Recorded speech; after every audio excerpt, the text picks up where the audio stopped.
Well, I predict that the world will end at the stroke of midnight on New Year's Eve. Well, they couldn't get to you until after the New Year. Well, just don't go in there. The season of evil begins with the birth of the new year. Here's something off the request line from Liberty Island. We gotta squeeze some New Year's juice from you, Big Apple. Happy New Year. Stay fit, keep sharp, make good decisions. Look at this. Happy New Year. He's Vigo. You're like the buzzing of flies to him. Oh, Johnny, did you back the wrong horse? You hose him, please. Hose him.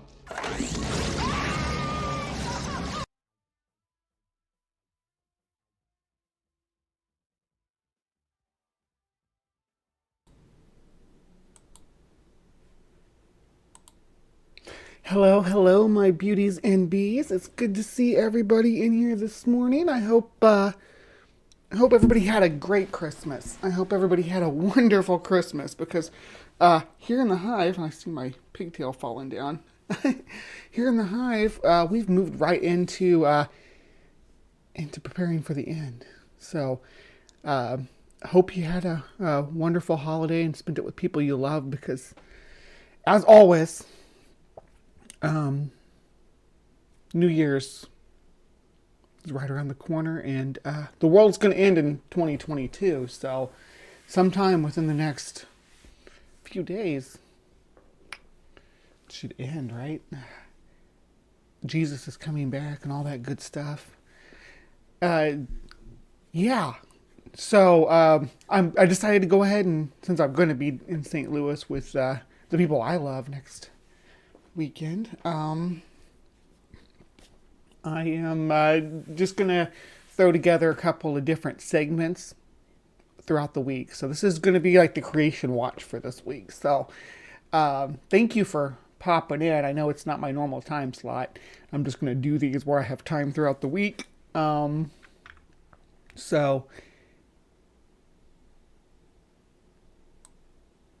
play that info at intro at half speed to try to catch everybody. I highly doubt you'll catch everybody, and I still add to it regularly and update it. I've actually there's been some things removed from it too, so if you go back in time, there might be some people who had different names or different channels, or there's somebody that was removed completely. So you can go through and try to sort it out. So yeah, the sky is falling, all that stuff that you've come to expect from end time predictions, right? Everybody who said that the world was going to end in 2022 is kind of got their feet to the fire this week. So I'm not going to dive into too much of them, but I am going to do the one that's the funnest because there was this Commonwealth Games. Now the Commonwealth Games is like the second biggest sporting, a worldwide sporting event after the Olympics, but different from the Olympics. It's held by by the British Crown or the British nation or whatever. Prince Charles oversaw it and all that monarchy nonsense, but yeah, it's just a sporting event where all the nations in the Commonwealth, which Commonwealths are gross, just my opinion. It's like, but yeah, I think that it's just a holdover from colonizing, and we should just give it back. The British should just give it back to the people who live there, people who are from there. But anyway, I'm not gonna get too much into the political side of things on that. But we are going to, we're going to have fun with this one. We're not going to take it too seriously. There was two videos of this. There was the actual video of the guy talking about the event and going through and giving his doom and gloom predictions about what they were doing. And then there's this funner channel, more fun. I know funner is not a word. Young Dawn Reborn. So that's where we are gonna go. and we're just going to check out what, he's a young YouTuber. I guess he's a born-again Christian, but very much in this scared of your own shadow kind of movement, where they think that everything is out to get them, and that the end is near, and all this stuff is satanic and evil. You'll see what I mean when we get into it. But yes, we got Young Dawn Reborn. Where's this channel at? I had it pulled up here. Where'd it go?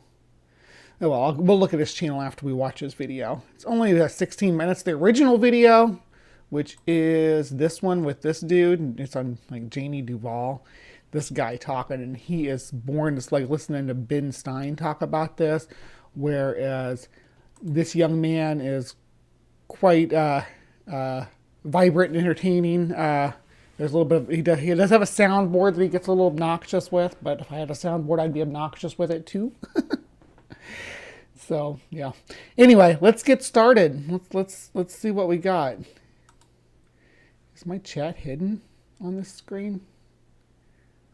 Where's the chat box at? It says it's up there. Anyway, we'll see if it catches up. Sometimes it like lags behind it and it just like does a big dump of them all. So maybe the chat's working, maybe it's not. If it's not working, I'll see about fixing it next time. But for right now, we're just gonna dive right into this. Okay, so let's get ready for. This is why I believe in Jesus. So this is like a performance opening ceremony thing. But here we go. What are they doing? Guys, what is this? What are these crystals? I told y'all, crystals is demonic, man. You better throw out any crystals you got. So that's the caliber we're dealing with right there. Yes, comment. Don't go to his channel and comment and harass him, but go to my channel and comment down below and harass me instead. Harass me and leave him alone. This 2022 event just revealed the Antichrist to the world. I don't know if you believe in Antichrist, if you believe in demonic energy and imagery and all of that, but I tell you... No, I don't, so... I'm willing to let you convince me, though, Young Dawn. Who does the people who run this world? Here, we see the 2022 Commonwealth Games commencing. And how do they start off this sporting event? Do they do it by playing a bunch of national anthems or having some pop singer come out and do a cool little dance? No, they do it by erecting, literally, Baal, a false god spoken of in the Bible. That is not what that is. It does have cultural representation though, but we'll let him get into it real quick here. He goes the golden calf. They worship this bull-like creature. The imagery is incredible in an evil way. Let's watch it. Here it is, July 28th, at the Commonwealth Games, the 22nd Commonwealth Games for 2022. We have these every few years. They've been going on the whole time. The Queen Elizabeth II was queen. It's the largest. And real quick before we get too far into that, they freak out about the Commonwealth Games and whatever imagery they have at them every time. There was one where they let's see, they had a goat man. No, that was a different event. That was the event where they opened the tunnel in Switzerland. Yeah, and people freaked out about that, so that was devil worship. There was the opening to the London Olympics in 2012 with the Lord Voldemort thing that they freaked out about, which is now cringy in retrospect, now that Rowling has outed herself as a gross, disgusting bigot. But I digress. So every time that they have one of these ceremonies and they put on one of these performance art things that is non-Christian, that is either modern art or some kind of cultural thing to an indigenous population or to just the local culture and society. Set of international games in the world after the Olympics. And this year they had 72 nations and territories participating. Roughly, they estimate almost a third of the world's population potentially watching. Okay, the whole British Commonwealth. Potentially watching. No, the whole British Commonwealth. I don't live in the British Commonwealth or in Britain or in any way, shape, or form. But hey, if you do, did you watch the Commonwealth Games? I don't watch the Olympics either, though. I'm not a sportsy person. Although I am getting into reindeer racing. If you watched Breeze Bestiary last night over there on my Breeze Bestiary channel, that's my sister channel, I did talk about reindeers, and we did watch some reindeer racing. I guess they have the reindeer pull them on skis. It's my new favorite sport. So, yeah. Anyway, but I don't watch the Olympics. I don't watch the Super Bowl. I don't do any of that stuff. I guess if I had like a partner that was into sports and stuff, I'd probably go to sporting events with them. I'd probably, have, I don't watch TV for the most part, so I'd probably let them watch whatever, but it's not my thing. I'm like opposed to it or anything. It bores me. I'm the type of person who, when it's on TV, I sit there on my phone or whatever. I don't pay attention to what's on the TV. I know that because when I go to family events and stuff like that, I don't watch. I mean, they'll have football on the TV or whatever, and I'm not about that kind of life. So sorry if you're a sports fan. I am not. I'd rather watch a debate. That'd be funny though. Like have people over for Christmas or whatever, and be like, hey, y'all want to watch the old Ken Ham versus Bill Nye debate? You want to listen to Bill Ludlow versus Ken Hovind? Yeah, but I bet that my family would look at me like I was crazy. Yeah, but this is a sporting event, but this is the opening ceremony. So at least let the artsy people have a time to shine during this, and the musicians too when it comes to big sporting events. At this event, Prince Charles opened it in lieu of the Queen on her behalf. He oversaw the whole thing. He was there in person at the Alexander Stadium in Birmingham, England. Okay, at that. Well, I'm anticipating that the Queen probably wasn't feeling too good, considering that she died just a few months after this event. A giant Molech bull, 10 meters in height, was rolled out into the center of the stadium. Guys, pay attention. This is the Commonwealth harder on Games. its Are you guys head? even aware of what the Commonwealth Games are? Guys, it's sports. It's literally just sports. It's like the second largest sporting event next to the Olympics. They're playing cricket, they're playing volleyball, they're swimming, they're cycling, they're running track, they're playing soccer. It's just sports, or football to my international viewers. No need to offend you. You know? See, he has that soundboard. He's like, wow, all the time. But, yeah, and soccer, football, whatever. But sporting events have always traditionally let other performance groups in the community have a time to shine in their opening ceremonies. That'll include, traditionally like cheerleaders and cheer squads. Music groups and marching bands are a traditional thing to be nothing to do with sports. They just come out and march, do their marching band thing, or in more modern times, even other types of bands have had a chance to shine at like different games and different dance routines and things like that. And what we see here is like some performance arts. Even the biggest sporting events have musical acts, right?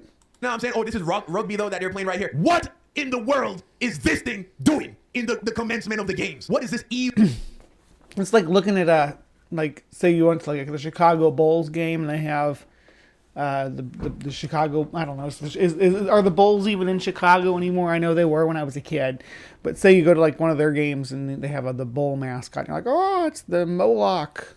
What is that doing here? Evil imagery we're being presented with. Pay attention and watch. Everything will be explained. To be worshipped and to face a large rebuilt right there in front of everybody, mock Tower of Babel with shards in it, and it begins with a star exploding in our solar system. That's how they introduced this. A lot of CGI initially. They portray a star outside our solar system, or maybe deep in our solar system, blowing up past Saturn, and it explodes. And keep in mind, the person talking right now, this is their evangelical point of view on what this performance art is supposed to represent. It's actually, as far as from what I've read about this event, this was supposed to represent the progress of the British Empire towards. Yeah, so we'll get when we get into more of it, you'll see what it comes down to here. A bright star like Lucifer. That's what it is. Exploding. All right, so remember, Lucifer is oftentimes regarded as day star, right, or the angel of light. Lucifer is the morning star.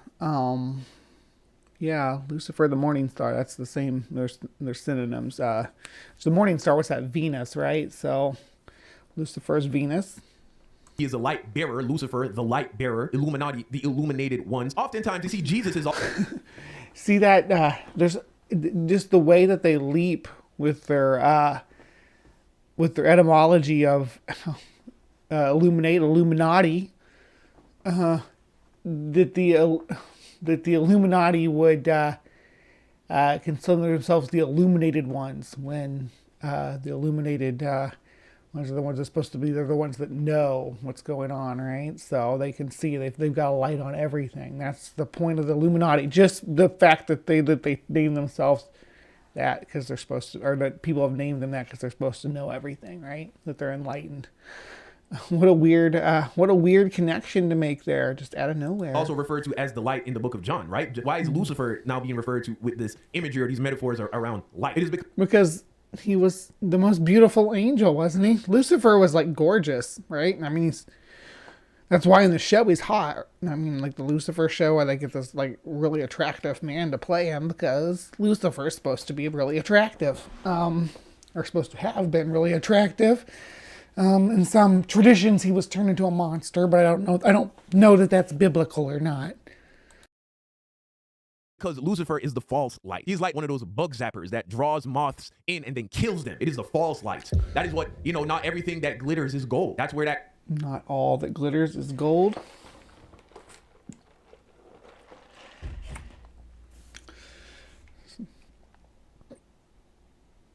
Sorry, I got a sore throat. Where's my mouse at? There it is. That whole ideology comes from. It's a facade. It's shiny, but it's actually worth nothing. It's worth less than nothing. It will kill you. And that is the light of Lucifer. She picks this thing up and she prays to it, whispers to it and prays to it. Then she takes this back to her home. All these others, these 72 dreamers, there's 72 of them total, including her, pick their shards up and they take them to their homes. As soon as they do, there are anti-gravity effects in their homes. Things start to float in the air. And then their homes are lifted up off the ground with these people. I want a crystal that makes my house fly. I'm not opposed to that. I think that that's probably something we could all benefit from. I don't know why the Christians are against it. Do Christians not like having a flying house?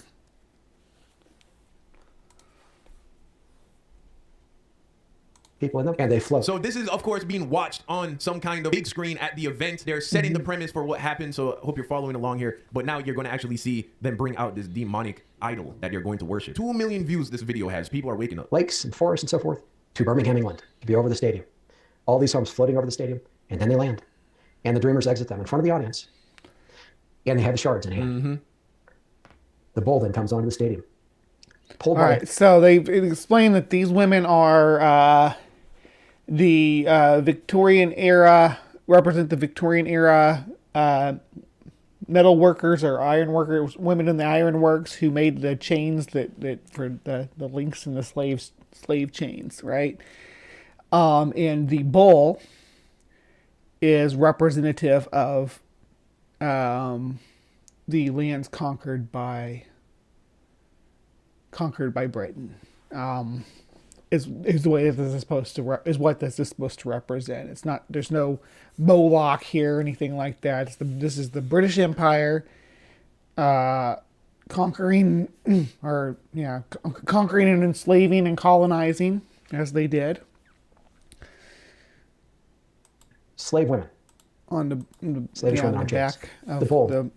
They portray this rebels and detaches from the chains. And these female slaves who've been driven by somebody who's kind of like a woman, a demon, whatever. He represents the British Empire. He didn't quite look like a Roman. Are freed, right? So now the bull and these women are freed, and they pretend they're afraid of each other. And the bull goes on to the center of the stadium. For anyone who wants to declare Lucifer, the people got their power from the people. The British people got their power from the empire. Were freed from the empire when the chain broke. The nations under the Commonwealth, the bull, got their freedom, or got their freedom. They never got their freedom. Half of them were still under British rule. But what's supposed to be represented here is that they got their, they were allowed to have their own representation and things like that. The Commonwealth system was established, basically, is what this point in time is. And demonic imagery that is being presented with us by these powerful and wealthy people at the Commonwealth Games. If it is not for the sake of worshiping Lucifer and spitting in the face of God and Jesus, I would like you to give me a reasonable, rational motive for doing all of this nonsense and what any of this. It's nonsense to you because you're looking at it through this scared of my own shadow Christian worldview, where everything that's presented is dark and ominous, like the way this bowl is presented here, is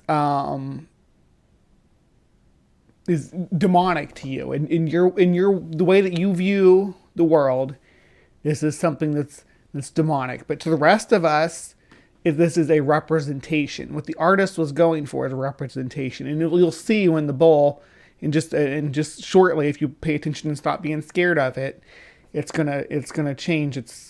Just watch, or you won't watch. You'll still present it as is demonic. It's got to do with sports. Makes even more sense if you read the Old Testament. Stella wanting to appease this. What do you mean? What's it got to do with sports? What do mascots have to do with sporting events?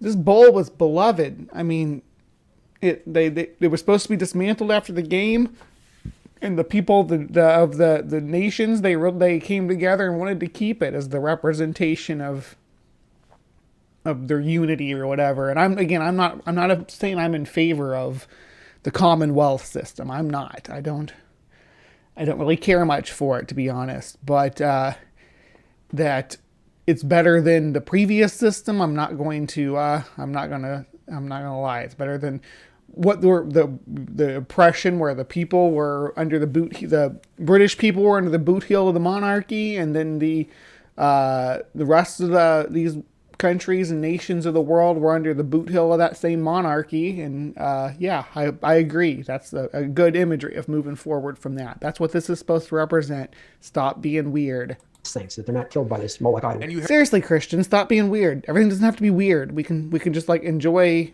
performance art for what it is. Stop being weird. Heard he called it Molech, right? He's also known as Baal. Either way you want to put it, these are variations of Lucifer that have been presented in the past, right? So okay, wait a second. So we got a few different things here coming up on the screen. And I'm sorry, I'm friends with a seriologist, so I know a little bit about this stuff because they come on my channel, and we used to do a show called Monsters in the Bible where we talked about it, and the well-known atheist activist Dr. Josh Bowen came on and talked to me specifically about Baal and Moloch, and we discussed some of this representation. This Baal as the demon, as a form of Satan. That's more of a middle-aged kind of imagery. He was a different god, and actually Baal was another name for Yahweh.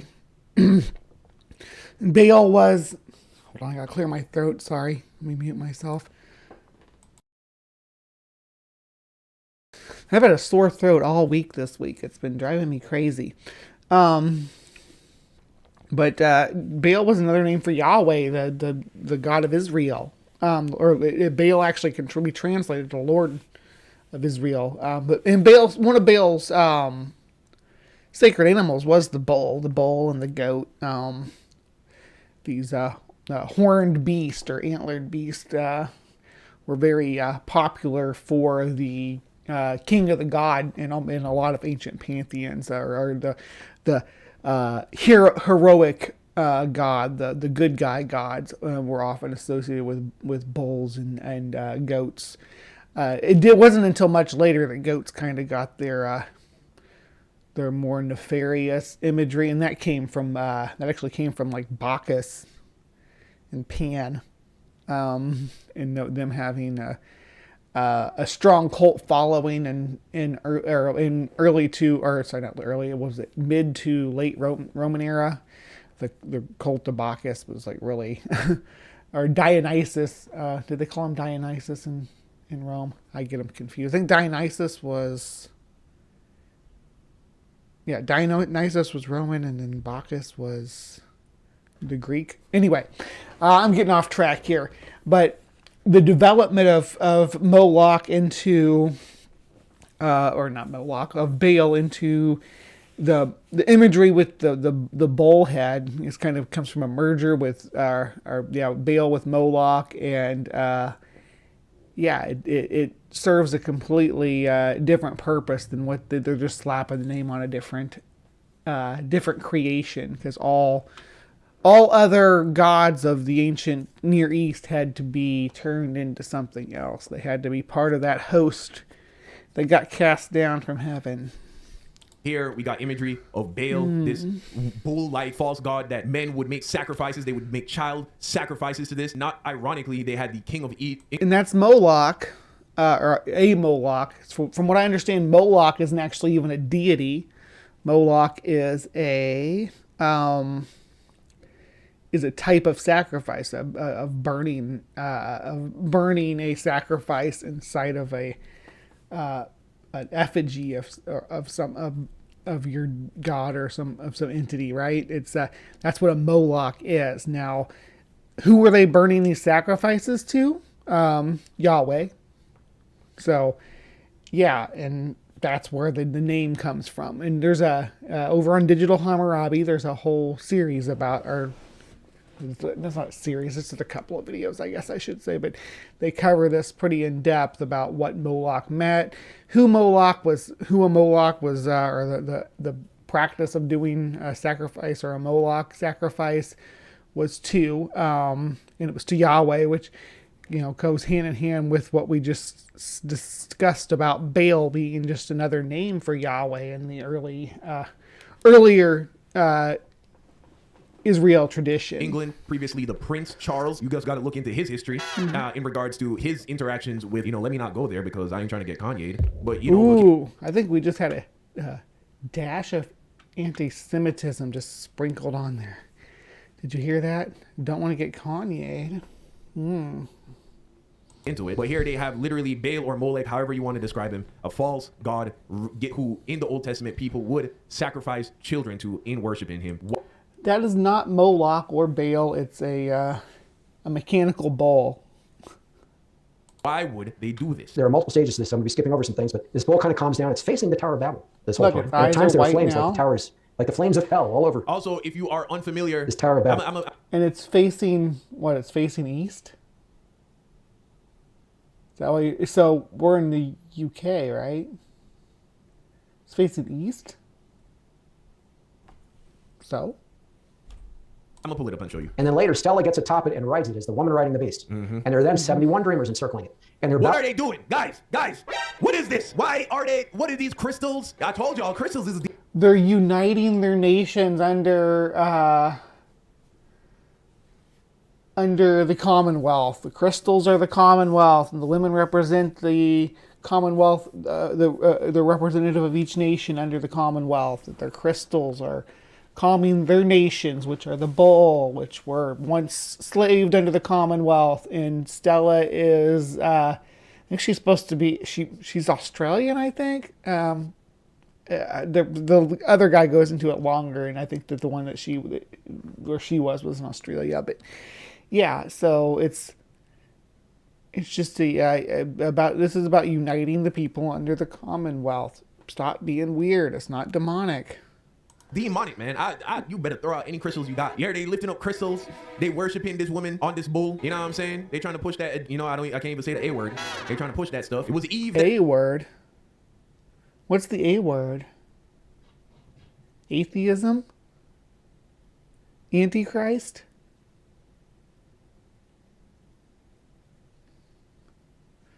What's he talking about? The A word that he can't say. If you know what he's talking about, let me know in the side chat. I'm kind of curious what his A word is. That was deceived, not Adam. It's Adam's fault we in the position we in, but it was Eve that was deceived. Never forget that. Bowing down to this thing. Oh, never forget that. It wasn't Adam. It was Eve. It was deceived. What the hell, dude? Now we got a dash of anti-Semitism and a sprinkling of misogyny. I'm starting to not like you, Don. Come on, don't be like that. Thought you were funny. Worshiping it and literally doing a New Age worship ceremony with their crystals before this thing and inviting the whole Commonwealth to join them in this worship. And who's overseeing all of this? Prince Charles. Yeah. That's because it's about uniting the Commonwealth. It's a symbol of uniting the Commonwealth. And then the woman's riding the beast, right? And as we get toward the end of the ceremony, and there are a bunch of songs, by the way, that are accommodating this with significant lyrics, okay? And I won't go into that, but it's all documented in the book. At the end, as it's getting dark. Which book is this? This is going to be in the second edition. Yeah, it's this guy's plugging his book, by the way. That's another reason why I'd rather watch Don respond to him than actually watch his video, because his video is a big commercial for his book. One reason it's a little bit delayed is I have to get this in there. It's too critical.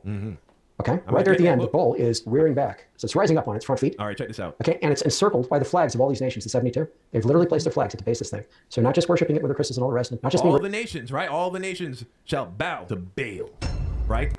All the nations shall bow to Baal. Okay. I don't know where that's from, but... i.e. Lucifer, the devil, Satan, right? That's what's going to happen, the coming of the Antichrist. Just wait on it. TikTok is a means for distracting you from the coming of the Antichrist. I said it. And all the nations... TikTok is a means to distract you from the Antichrist. But we're on YouTube, so we're safe. We're not on TikTok. By the way, their names have gone across this tower already. At this point, been displayed on its surface. Second largest sporting event next to the Olympics. This is happening. This is not happening in some basement of some weird restaurant. This is happening in plain sight. That's where we've gone with it. They're doing it right in front of your eyes and laughing at you because they've also convinced you that God isn't real and that you evolved out. No one's convinced me that God isn't real. No one ever convinced me that God was real. I'd have to think it was real. I don't know. I've just never been convinced. I'm sorry. Especially the Christian God. Some of the stuff that's claimed about the Christian God doesn't comport with reality. So that's where you evolved out of an amoeba. No, honey, we didn't evolve from an amoeba. Out of an amoeba. Are you silly? Stop being silly. An actual beluga says crystals are a natural... Stop being weird. Crystals are... Yes, this person from your chat is being sensible. Crystals are a natural material from the earth, just like any other thing. Yes. The material from the earth, just like any other thing. You can use the materials of the earth for good and for evil. A metal hammer can be used to build a house or crack a skull. And I 100% agree with you. An actual beluga. Thank you again for the 10-piece. Yes, no, you're 100% right. You know what I mean? But the intention behind things is what matters. When you go to these new age crystal shops and you are buying these healing crystals and these spiritual... They're still just rocks, babe. Just because someone waved their hand over them and sprinkled them with herbs and spices doesn't make them anything else besides rocks. I'm sorry. Alignment crystals. They are carrying a demonic energy with them because that is what they were made for. What demonic energy? Demonstrate the demonic energy is a thing that's real in reality. Because I'm just not, I'm not feeling it. Yeah. That's what you're buying them for. Healing and chakra alignment and all that. That is witchcraft. That is demonic things. There's a reason why witches buy this. So I'm not saying that anything of the Lord is inherently evil. God made goats. There's nothing inherently evil about a goat. But we know that the goat has become associated with demonic sacrifices. The goat is the image of Lucifer. Yeah, but like not for a good reason. It's not rationally associated with Lucifer. It was associated, the goat, again, like I said before, a goat became associated with the demonic and with Lucifer more in the Middle Ages because it was a symbol of the old gods of like Pan. It was symbolic. And there, of course, there was different traditions too. In all of Northern Europe, there were powerful goat gods of the wild that were symbolic of certain times a year, certain characteristics of the society, right? It was never intended to be demonic. That was a church invention to demonize these older folklores. You feel me? So there is nuance. I agree with you. But I am telling you that whenever you see people with crystals around their neck and crystals in rings, whether or not they realize it, they are participating in demonic acts. Don't most people who practice the tradition of marriage have a ring with a crystal in it. It's usually a diamond. Sometimes it's a different stone, but yeah, it's a crystal. So it's pretty standard for people to wear crystals. Crystals are the most common type of stone used in jewelry. Weird flex, bro. Activities. They're inviting evil spirits to dwell amongst them because they're buying into this nonsense of being able to impact your life in some way through the use of crystals. Now, if you was just walk... I think most of the New Age people that I've associated with, and I did, you know, participate in some New Age traditions in my youth. It's actually more about like energy vibrations and stuff. There's no, at least in my experience, there was no entity associated with it. Even there was no intelligence behind it. A crystal was like what you considered it was like a raw vibrating energy that you could manipulate and use to manipulate the world around you.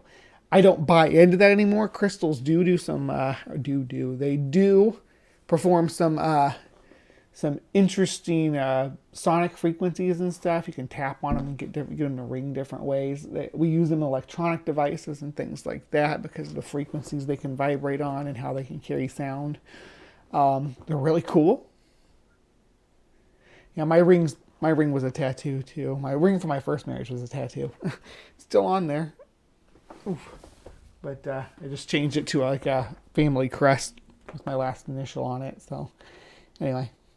Along a beach, you know, and off in the distance is a dormant volcano, and you find a crystal on the ground, and you just think, oh, this is a pretty rock, and you bring it home and put it on your desk. Is that a problem? No, of course not. Because God made that, and all things that God makes, you know, are... All crystals are like that. They're just things that someone found or dug up. You're making it weird, dude. His creation. God doesn't make evil things. But if you get it from a New Age store, the owner is probably a practicing witch or warlock. I would hide...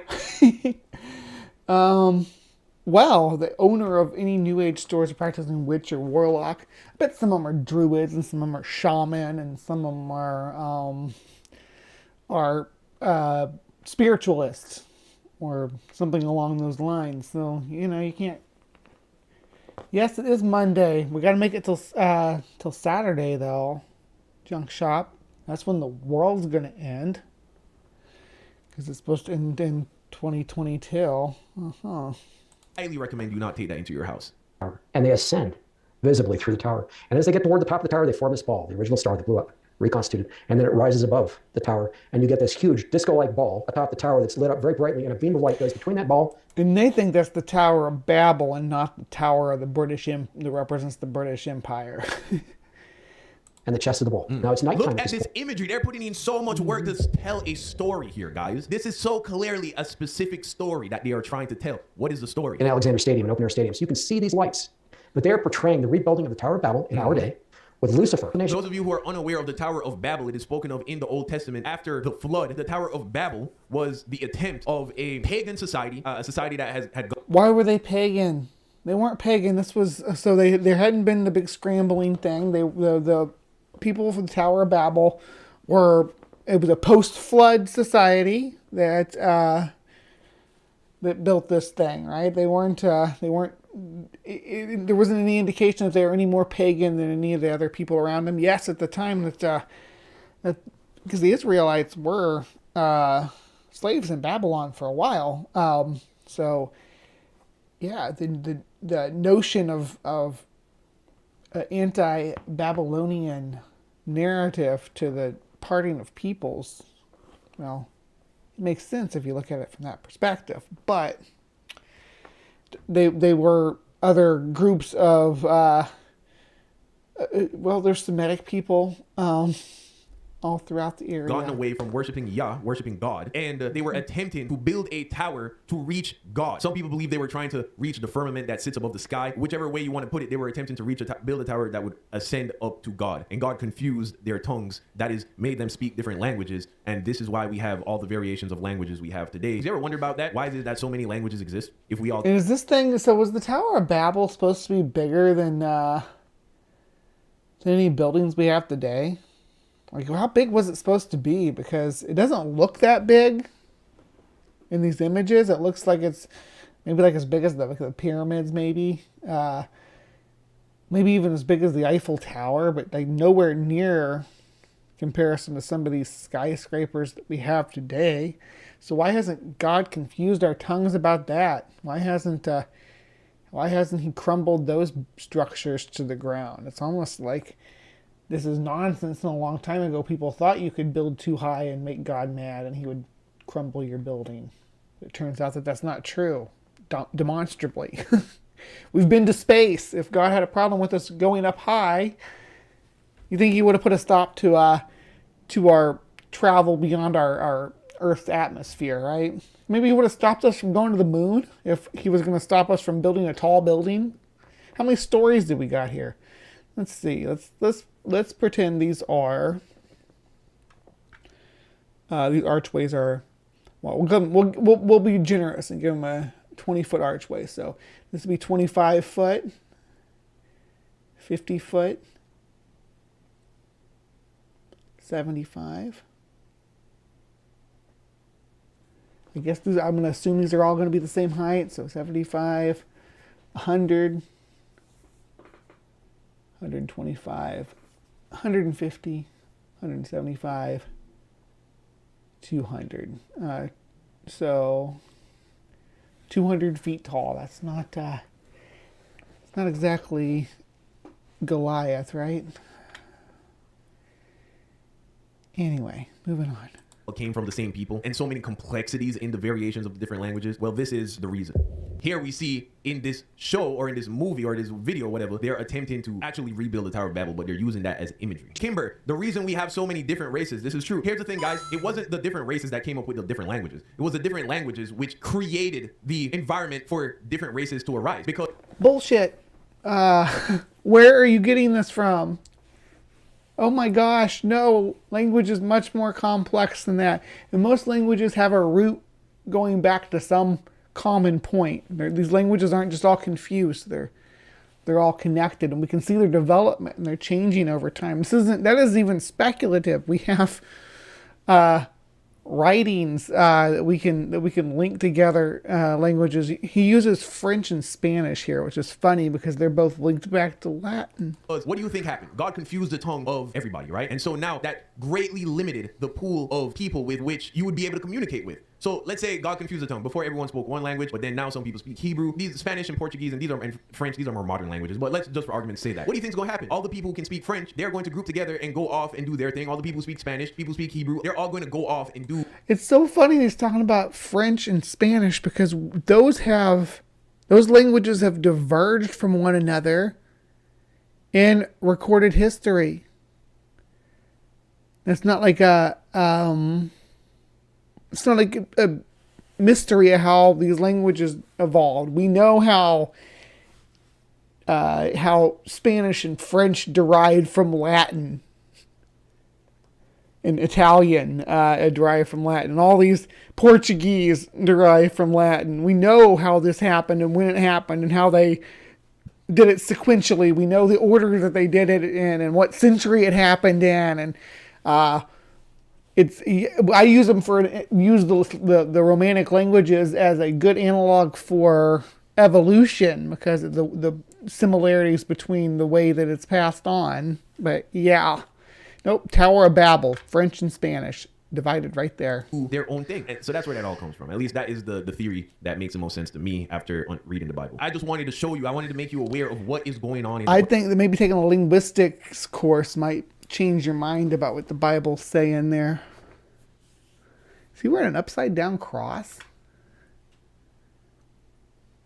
Maybe not. Maybe it's just a regular cross, and the way that it's hanging looks like it's upside down. Oh my goodness. World. And to allow you to realize that the very same people that are funding, media propaganda that make you question the reality of God, makes you question the Bible, makes you question all these creation and all of that. These are the same people that are putting mad money into building this kind of imagery. They're participating in it and working out. Why is that? The same thing they're trying to convince you is nonsense. They're putting all these resources into creating and pedestalizing, right? They're making it's clearly significant. This is what I'm trying to say. It's clearly significant, right? The king is there. The Prince Charles is there. They're doing it at one of the most important sporting events of the year. Guys, they believe in this stuff. All of them. They believe in it. They don't want you to believe in it because they don't though. This is religious paranoia. Not everybody is using your same imagery. Not everybody connects back to your cultural development. They don't use the same imagery that you use from all these countries around the world. That the artists that came together to put this show on, they didn't all grow up in a Protestant Christian household. So not everybody has the same, oh, I can't use a giant bowl because this, there's no mechanical bowls in the Bible, but because this statue from this story in the Bible was shaped like a bowl. It's really, really weird. Yeah.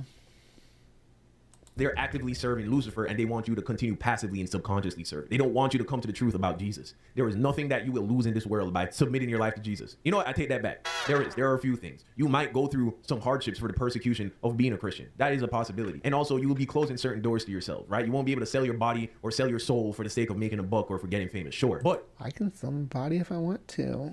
You're not my daddy. as the Bible says, what does it profit a man to lose his soul and gain the world, right? This, you will be here for an instant, a blink of the eye, you live here on earth. The earth, which was originally designed to be heaven, here, right? This is what earth was originally designed for. It was a perfect creation, and Adam and Eve were a part of that perfect creation. But after it fell, earth became a testing ground. It is. Well, so that's not how it happened, and that's just the story, right? That's not like a literal thing that happened. Even the culture that these stories come from, the Jewish traditions generally take the Genesis account as allegorical. The literal interpretations is a kind of a spin-off from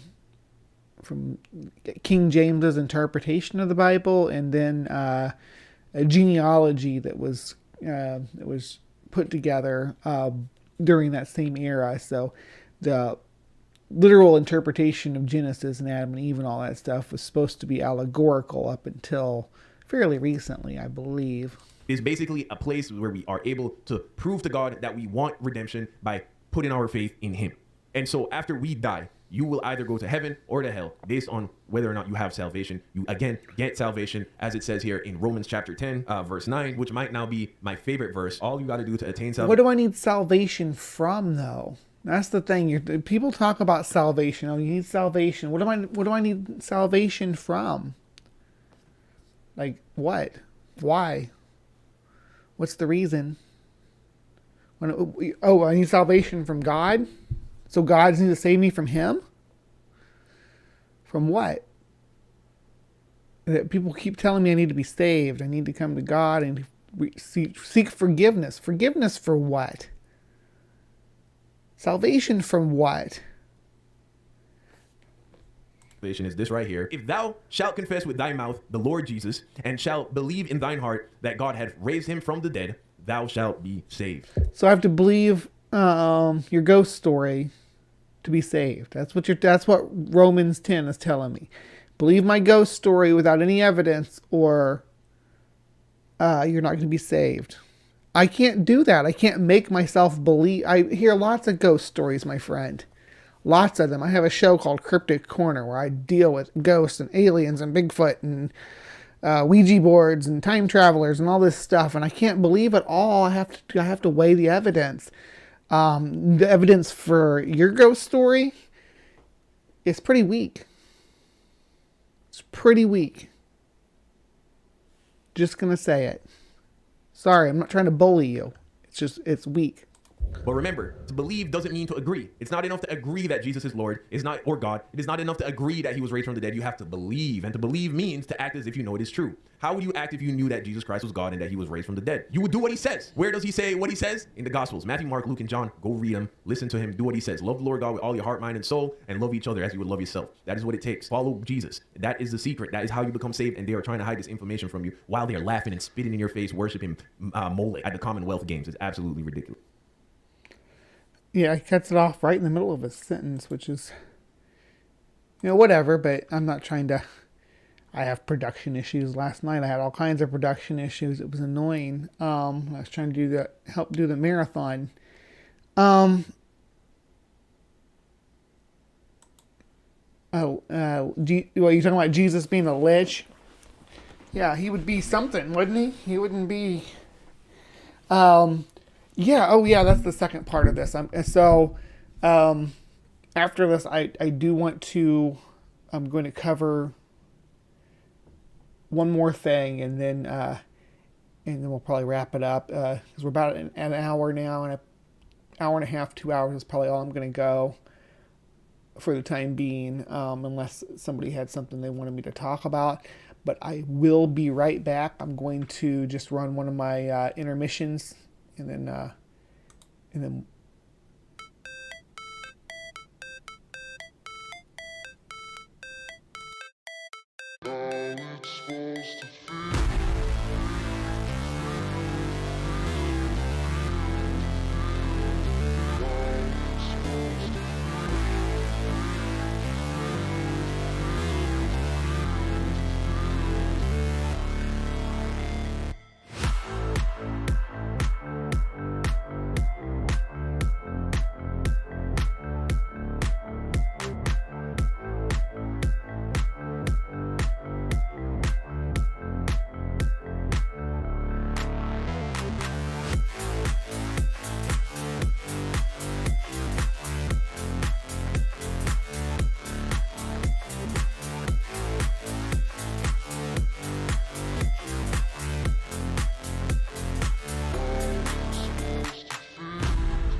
I think this is the first time I ever engaged you was to ask if you were going to talk about this in one of your debates, is the Cambrian explosion and the misrepresentation. And you know, at this point, for a lot of these guys, it's a deliberate misrepresentation because they've been corrected about the misnomer that is the Cambrian explosion. You want to go ahead and fill us in a little bit about that? Yeah, I did actually have one conversation about the Cambrian explosion with a long story short a number of months back. After I first saw his videos, or the team and I who do the videos, after we first ran across him, we did 2 responses to his video. I can't remember the name of it, but anyway, he's basically reprising Darwin's Doubt. Darwin's Doubt, for anyone who doesn't know, is a book written in 2013 by the Discovery Institute fellow Stephen Meyer, who's not a biologist, he's not a paleontologist, he's not a geologist, he's a philosopher of science. Perfectly respectable field, not relevant to the topic. Yeah. And so Meyer writes this tome. I mean, this is like a 500-page book on the Cambrian explosion that it really proposes 2 theses. The first is that the fossil record shows what looks like an act of divine creation. You have nothing, and then you have the Cambrian organisms. They all just pop out of nowhere. Then his second thesis is that mutations and natural selection can't account for the diversity of life that appears in the Cambrian. Well, they're both just flat wrong. They're both really bad theses, but because for one thing, there were organisms preceding the Cambrian critters. We've known that since I think the 60s. Although it's only been relatively recently that the Ediacarans, which are the organisms preceding the Cambrian, or immediately preceding the Cambrian, have been identified. There are things like Kimberella and Dickinsonia and Hautia, which are animals.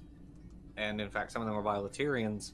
And so we have, and actually just earlier this year, I believe, or late last year, was another fossil identified from Australia called Icaria wariutia, which is this little unsegmented, almost worm-like animal, which is a bilaterian. And it matches the features that were predicted based on the tracks Helminthoid dicnites. And so the researchers predicted what this thing should have looked like based on these tracks. And there we have it. Yeah. We have the body fossils now. That's how science should work, exactly. Finding trackways, making predictions based on those, and then following through with that. And misrepresentation that you see a lot with the Cambrian explosion is that they characterize it as an explosion, and we're talking about a 20 million year period. That's Yep. That's not it's not a quick event, and you're talking about mostly single-celled organisms at the time that reproduce very, very quickly. Yeah, mostly single-cell. I know that there were multicellular organisms as well at the time, but that reproduce quickly. There's plenty of time for diversification and speciation in that window. Yeah, you're right. It is a 25 million year time frame, and it's framed as they came out of nowhere. They just instantly appear in the fossil record. But there's actually there is a lead up to the Cambrian, and the better picture that we constantly get, because researchers are constantly digging up fossils and doing stratigraphic analyses. Well, this is getting better all the time, and so our picture of the Cambrian is increasingly getting better. Well, we're seeing a series of steps leading up to the Cambrian explosion proper. You've got your soft-bodied bilaterians, then you have small, shelly critters, things hyoliths and halkyarids, and a lot of these are stem groups. So they're the sort of the predecessors of the crown groups, and these are appearing in the early Cambrian. And then you have the crown groups appearing in the later Cambrian, and they surpass and take over and replace most of the stem lineages. And that looks pretty evolutionary to me. But, of course, most creationists, most intelligent design people are entirely unfamiliar with paleontology, entirely unfamiliar with paleobiology and geology. And they depend on their audience being unfamiliar with that stuff too. That's really absolutely.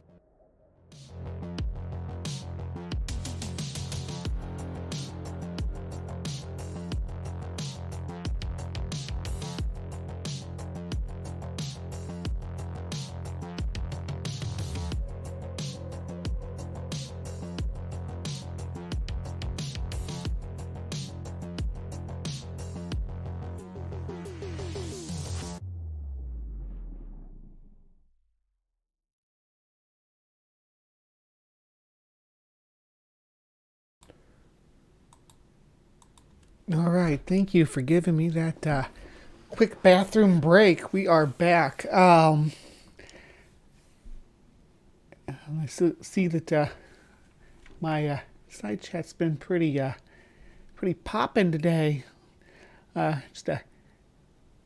been hanging around about a dozen people in there, but heck yeah, y'all have been chattering away the whole time I've been talking. I'm glad keeping you guys engaged. But in case, okay, so right now the case for 2022 being the end of the world, the Queen died, right? And then they had Moloch at the Olympic, or not the Olympic, but the Commonwealth Games, right? But that's not all. That's not all. Also, the Euphrates River is drying up. Let's check it out. Millions in Syria and Iraq are facing water shortages as the region's longest river, the Euphrates, dries up. The Euphrates River is one of the world's oldest and most stunning natural bodies of water in the world. Because of its historical significance, many explanations have been carried out in and around the river to better understand human history. In recent years, interest has increased in what scary discoveries the river may hold given the myriad mysteries surrounding the Middle East. So, follow along to learn about what may just be the most terrifying discovery uncovered yet about the largest water supply in West Asia. Are you guys terrified? For many Christians, the mention of the Euphrates brings their attention to religious texts in the Book of Revelation and certain parts of the Book of Genesis. Many others know about the Great River as a result of paying attention in geography class.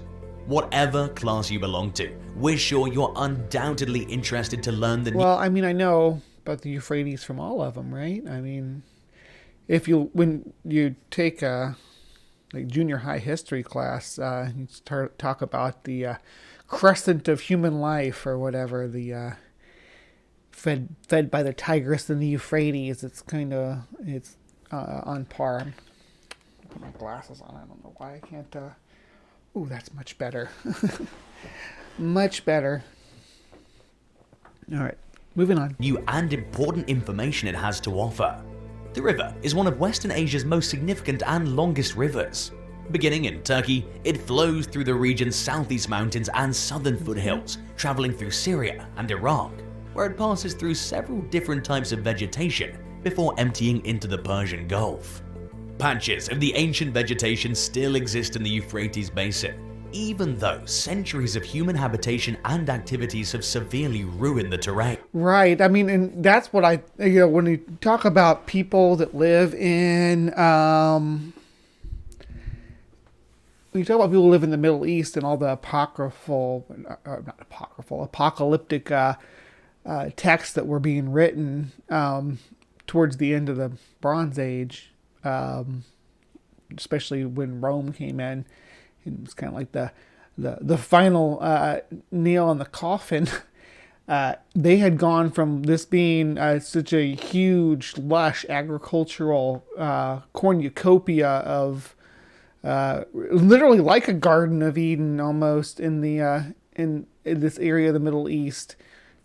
During early development of humankind, and animals too. There were this was a kind of a meeting point of animals from 3 continents. So you had this region in from about the end of the last ice age up until the Roman era. This area was populated by lions and tigers and bears. Oh my.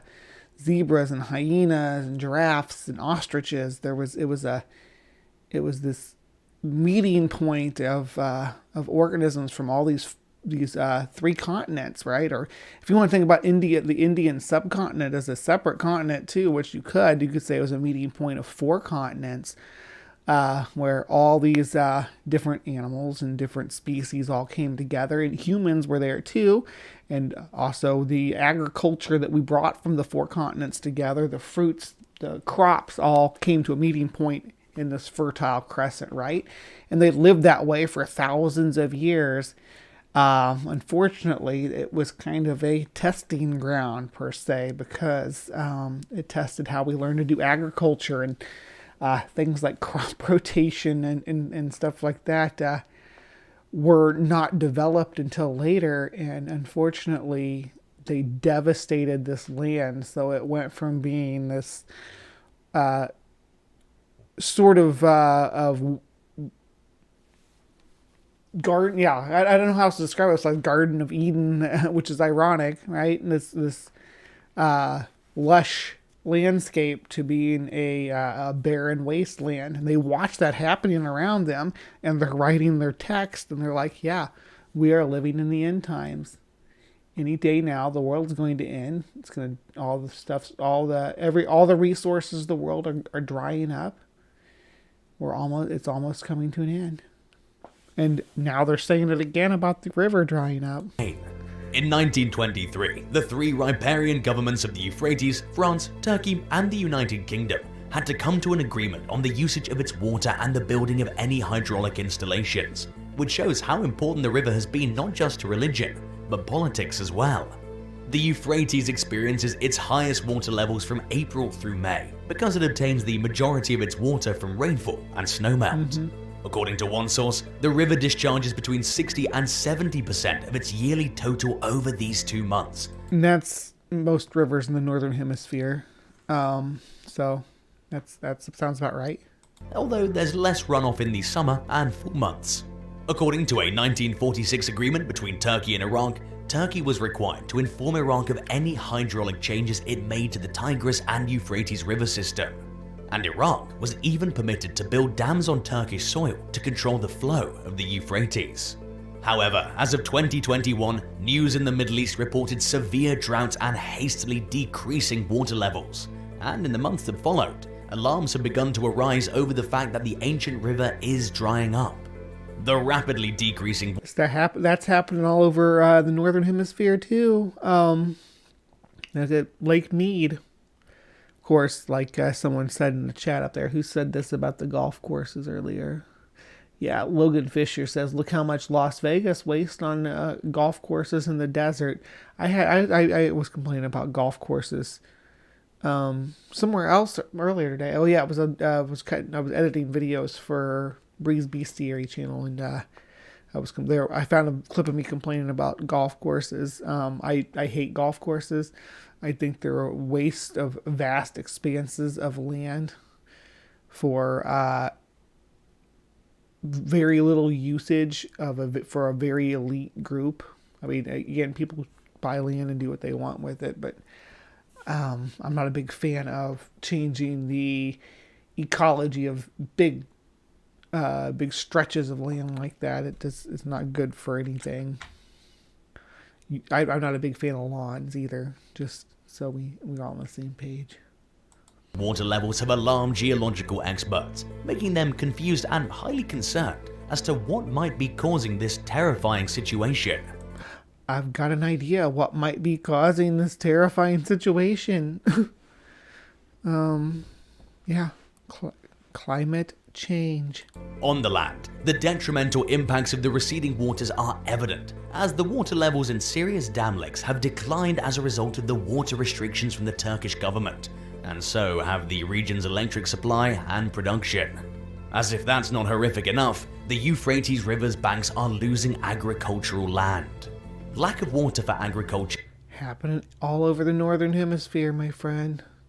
I think it's even worse in the southern hemisphere, at least in Australia, but I live in the Midwest in the US, and this is the river, even the little rivers here are having the same kind of issue. is a death sentence in a nation where 60% of people struggle to put food on the table. In Iraq, an additional 7 million people run the risk of going without access to water, and while governments are concerned about their boundaries, the weather is not. The Euphrates River water reduction policy of the Turkish government, according to the Autonomous Administration of North and East Syria, will put 9 million Syrians who live near the river at risk of humanitarian catastrophes. Most critically, it's become harder to have access to water for drinking, meaning there might... Do we believe in climate change yet, Christians?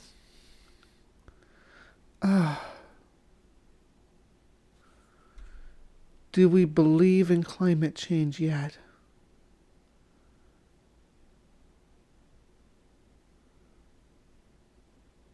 Golf is a good walk wasted. Mark Twain. I do like Mark Twain.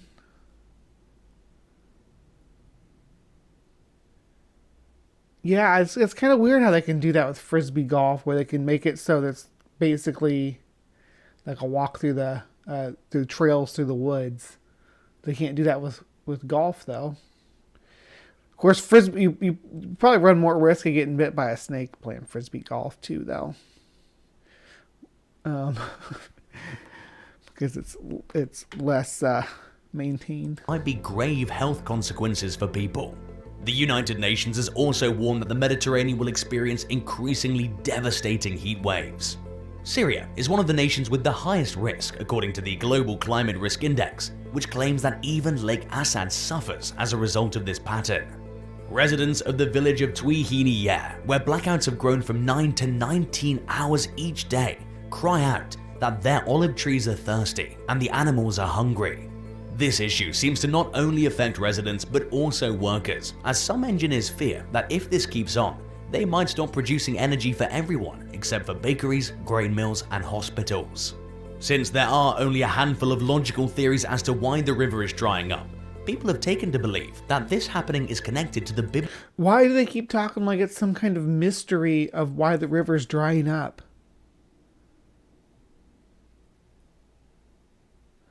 It's not a mystery. You don't have to go to ancient texts to know why it's drying up. We have satellite imagery, and we have climate analysis. We have ice core data. We know why this is happening. Biblical book of Revelation. But no, Revelation. Fewer better. People are astonished by the development, as they claim it was bound to happen since the Bible documents its occurrence. What terrifies people more is the fact that the end of the world as prophesied in the Bible is becoming a reality right before their eyes. Many believe that important chapters of the apocalyptic Book of Revelation provide evidence of Iraq's relevance in end-time scenarios.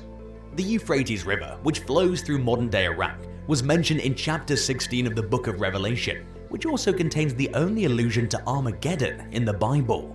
According to the book, the sixth angel poured out his bowl on the great river Euphrates, and its waters was dried up to prepare the way for the kings from the east. According to religious subtext, the bowl's contents forced the river to stop flowing, and most of the water on Earth has been contaminated or ruined by previous bowl judgments. The purpose of this judgment is not to taint or stop using this water, but rather appears to be about demolishing a defensive barrier to open the way for advancing eastern kingdoms. The Euphrates separated east from west during the time of the writing of Revelation. Yeah, but it doesn't really anymore. I mean, we have you don't have to worry about crossing the river to go east to west anymore. Not usually. It's I mean, you can if it's local travel, but if you're the river's not going to be a boundary for most people anymore. It doesn't have to dry up. It can just, we have bridges and boats and yeah. And to the east of it were the kingdoms of China and India. The river was referred to in the Bible severally as the Great River. It marked the inheritance's eastern frontier for Israel. It protected Israel as it was challenging to cross for enemies, and a desert lay between it and Canaan, the promised land to the west. Historically, by rerouting the Euphrates River, which passed through Babylon, Cyrus of Persia's soldiers managed to take control of the city centuries before. They marched over its dry riverbed into Babylon to take the city. In another biblical reference to the Euphrates, the sixth angel of God is told to release the So there's a lot of mythology here, right? 4 angels who are imprisoned at the great river Euphrates, and upon doing so, the agents of death who are said to have been kept ready for this particular hour and day, and month and year, and were released to kill a third of mankind are let free. Recently, rumors are circulating, possibly in an attempt to justify this passage, by spreading news of some strange voices believed to emanate from the depths of the drying river. Here's where we get weird, guys. Here's where it gets weird. Y'all know I wouldn't cover this if it wasn't weird in some way.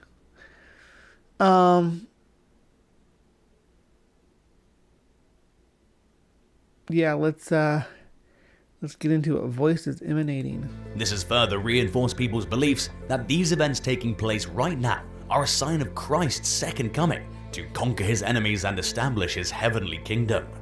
However, the New Testament professor at Wesley Theological Seminary in Washington, D.C., Craig Hill, is one of many biblical scholars who complain that end-time interpreters twist the Bible to support their viewpoints. He claimed that while many profess to read the Bible literally, they actually use passages from books that were written under various conditions and hundreds of years apart. One of the most well-known end-time books, Ezekiel, was penned in the 6th century BC by a Judean priest who was exiled to Babylon and had dreams of the restoration of the temple and the return of the Jews to Israel. A Christian expatriate who was encouraging the churches in Asia Minor to... Well, see, that's the big problem with a lot of the predictions in the Bible that people point to is that, the prediction was made in the Bible and then came true in the Bible. So it's like self-referential, right? It's like, this book has a prediction and then the prediction comes true. So that's proof that it's true. So weird. It's like, using the Bible to prove the Bible. To endure Roman rule 600 years later, around 95 AD, wrote the Book of Revelation. This leaves us with a lot to ponder after reading these passages. It's also interesting to note that reading from the Book of Enoch, another text some claim is directly related to... Hell yeah, I love Enoch. I like when they put Enoch into these contexts, because Enoch, I think most of you all are probably familiar with it, but it completely shifts sort of the narrative of the Bible as a whole. Maybe not so much the New Testament, but you like carve out the New Testament from it. Because the New Testament to me, it's like when they made the sequel to The Crow, right? The Old Testament's The Crow, and then the New Testament's like the sequels to it, and it's like, not as cool, not as epic. right? Or the New Testament is almost like when they change writers or producers for a show. We're going in a different direction with the show. That's kind of what the New Testament is. But the Old Testament was pretty dark and epic. And if you stick Enoch in there, and when you stick Enoch in there, it becomes less like what the Christians want to paint it as with Yahweh being the good and the devil or Moloch or Baal or anybody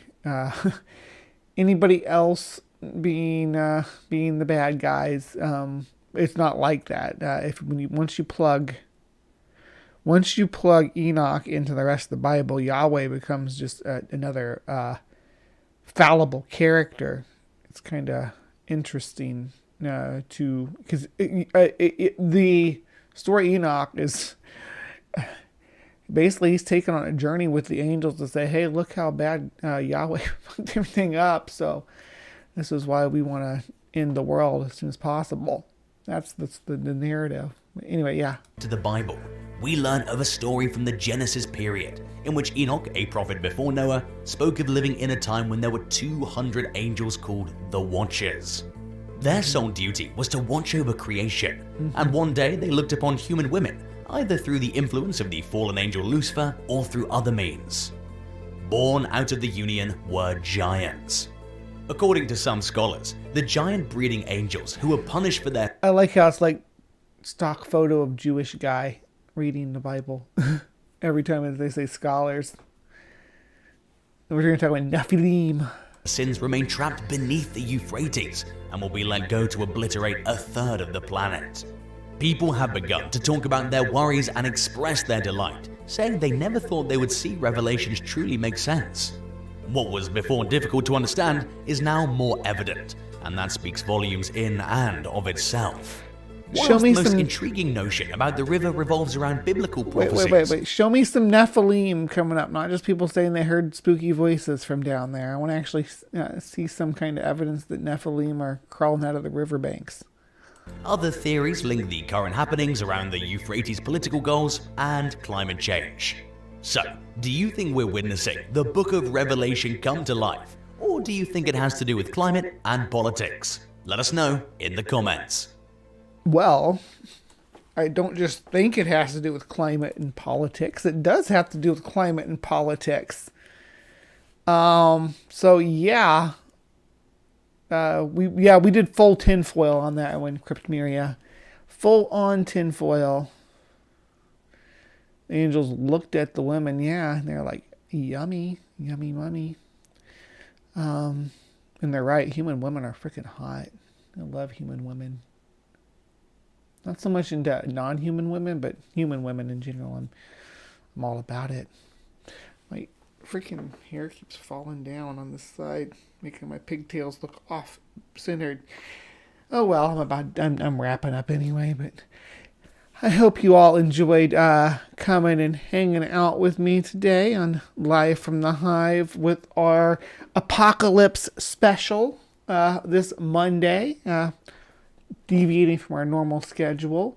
Live from the Hive will not be live on its normal rotation this coming Saturday.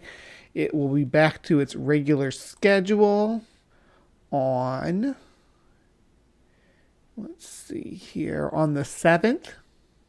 We'll be back with Live from the Hive. There will be I don't know what night this week, but there will be a Cryptic Corner, live Cryptic Corner sometime in the evening this week. I just haven't picked a time slot just yet. So look for that. It'll be live as well, just like this was. Just a short an hour and a half stream.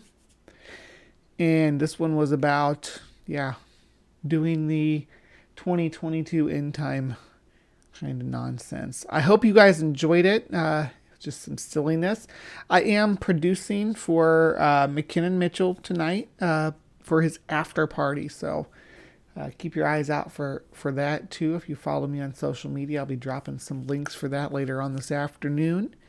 Please remember to be kind and take care, and we will see you next time.